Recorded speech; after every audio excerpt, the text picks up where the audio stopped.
शासनाने काय म्हटलं हे ऐकलं नाही, पण प्रशासन कोर्टाच्या निर्देशाचं उचित पालन करेल असं मुख्यमंत्री देवेंद्र फडणवीसांनी प्रतिक्रिया दिलेली आहे। कायदेशीर मार्ग काढण्याची सरकारची मानसिकता आहे असं ते म्हणालेत।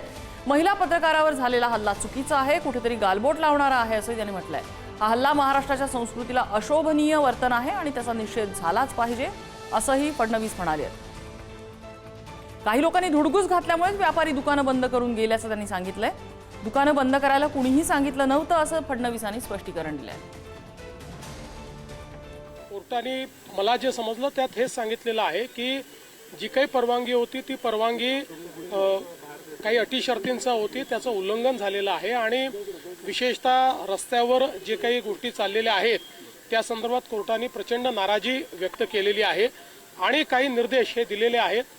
जे काही कोर्टाचे निर्देश आहेत ते पालन करणं हे प्रशासनाला क्रमप्राप्त आहे। प्रशासन कोर्टाच्या निर्देशाचं उचित पालन करेल। बैठकीमध्ये आम्ही सगळ्या लीगल ऑप्शन्सचा विचार केला, त्याच्यानंतर काही त्या ठिकाणी जे काही मार्ग काढता येतील ते मार्ग काढत असताना कायदेशीररित्या ते कोर्टात कसे टिकू शकतील या संदर्भातली काही चर्चा झालेली आहे। त्यातली काही माहिती अधिकची मागवलेली आहे।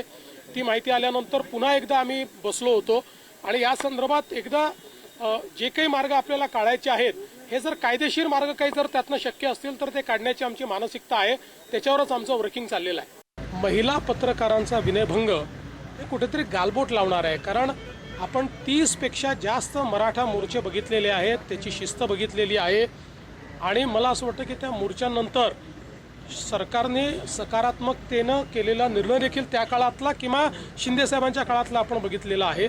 त्यामुळे अशा प्रकारे शेवटी पत्रकार असतील किंवा विशेषतः महिला पत्रकार हे आपलं काम करत असतात, त्या ठिकाणी रिपोर्टिंग करत असतात, किंबहुना लोकशाहीमध्ये तुमची भावनाच पोचवण्याचा प्रयत्न करत असतात। अशावेळी त्यांच्यावर असा हल्ला होणं हे बिलकुल महाराष्ट्राच्या एकूण संस्कृतीला शोभणारं नाही, अतिशय अशोभनीय आहे आणि याचा सगळ्या स्तरावर निषेध झालाच पाहिजे।